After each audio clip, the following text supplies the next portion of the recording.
Isang mapagpalang araw po sa inyong lahat, lalo na sa mga Taytayenyos at sa buong mga kapatid natin na Muslim. Ito po ito yung Idil Fitr, nakapanayam natin ng isang imam dyan sa bayan ng Taytay. Narito po ang ang ating panayam. Magandang umaga po. Magandang umaga din po, sir. Imam, pakilala po muna sila. Ako po ay si Yasif Putong bilang isang imam sa Dalagita Masjid. So, sa gawa namin ang dito sa Kalayaan, mapayapang. So, maraming salamat po sa ating sa kanyang mga support amin at sa mga naabot niya sa amin. Maraming salamat po at sa kanyang mga tauhan.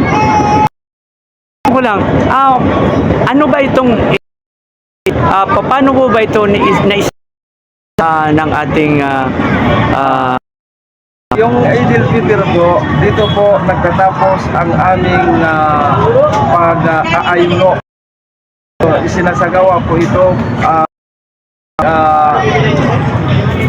tapos Ramadan at nakita na ang buwan ng parating na itong susunod na buwan.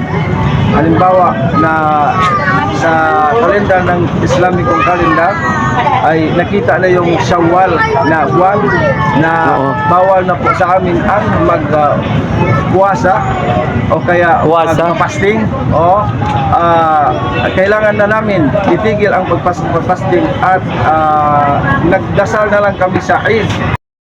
Iwang ang aming tinatawag nilang Idul Fitr. yun.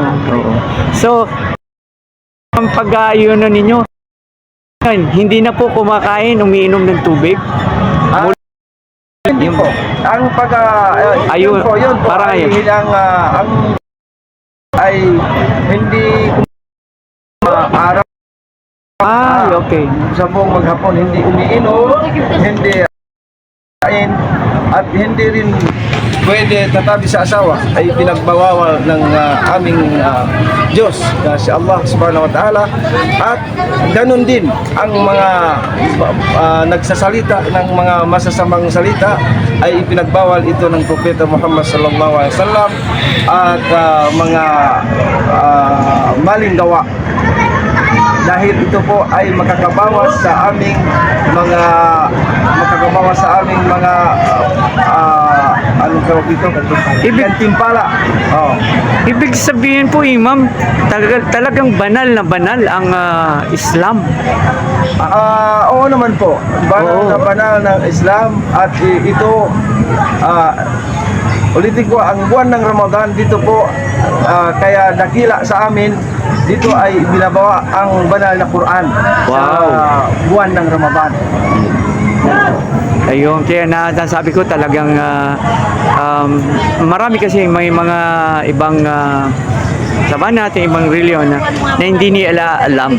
Pero ito pala sa akin, sa sinabi po niyo po ulit at akin na alam din na mga kapatid natin Muslim, talagang para sa akin parang banal na banal po pala talaga itong Islam. Tama po ba, Imam? Tama po. Ang Islam po ay napakabanal po, dahil ito po ay pagsuko at pagkalima sa kautusan ng Allah subhanahu wa ta'ala ay ang ng Diyos. Iyon. So, mukhang nalinawan akong studio eh. Oo. Yung charity, Po. yung charity, ipinag-utos din po ng Allah, ng Diyos ang charity. Ang tinatawag dito ay zakah. Ito po ay ilalabas ng mga taong mayayaman para ibigay sa mga taong mahihirap ang pamumuhay. Iyo, galing. Galing pala. Anyway, may nag-invite sa akin kasamahan kong media rin, sa Taguig. At pastil pa yung bibigay sa akin. Sayang hindi ako makapunta dahil busy ako dito para din sa ating mga kapatid na Muslim sa inyong Idil Fitr. So anyway, maraming salamat po, Imam, at isang mensahe na lang para sa ating mga kababayan, kahit sila po ay hindi natin kaanib sa Islam. Sa ating mga kalugar dito sa Taytay. Yun po. Ayan. Maraming salamat po dito sa lugar ng Taytay. Kami po ay mga Muslim na ang hangarin ng isang Muslim ay gumagawa lamang ng kabutihan at hindi gumagawa ng mga masasamang gawa. Yun lang po. Maraming salamat po sa pagpapaunlak sa media. Maraming salamat. Pangalan sa po inyo. ni Imam ulit, sir. Ako po ay si Imam Yasir Bautong. Ang tribo ko po ay isang iyakan galing Basilan. Ay, Yung mga karamihan dito ay mga Maranao galing galing Lanao. Yung mga Maranao. Pero ako lang kurang ilan lang kami dito ang mga iyakan. So napagpad dito sa lugar ninyo. So maraming salamat po sa inyo sa pagtanggap sa amin dito sa lugar ninyo. Napaka mapayapang araw po. Imam, isa na lang pong smile. Yung sabi nga ni Mayor Alan, yan, smile. Maraming salamat. Maraming salamat din po. Magandang umaga, Taytayenyos. Magandang umaga din po. Magandang umaga po, magandang umaga Kahinta.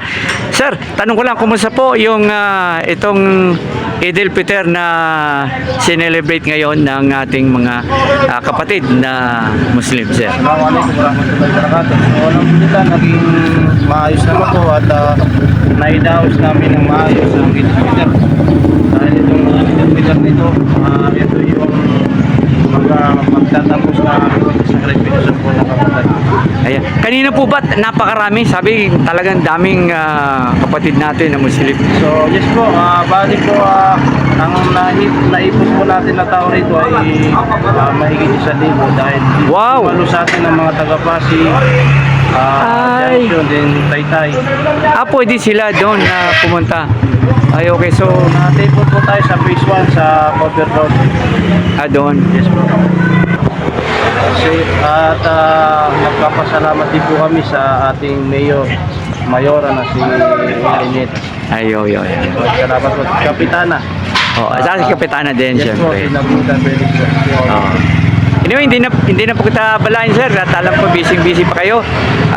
Congratulations po sa inyong lahat. Maraming salamat po.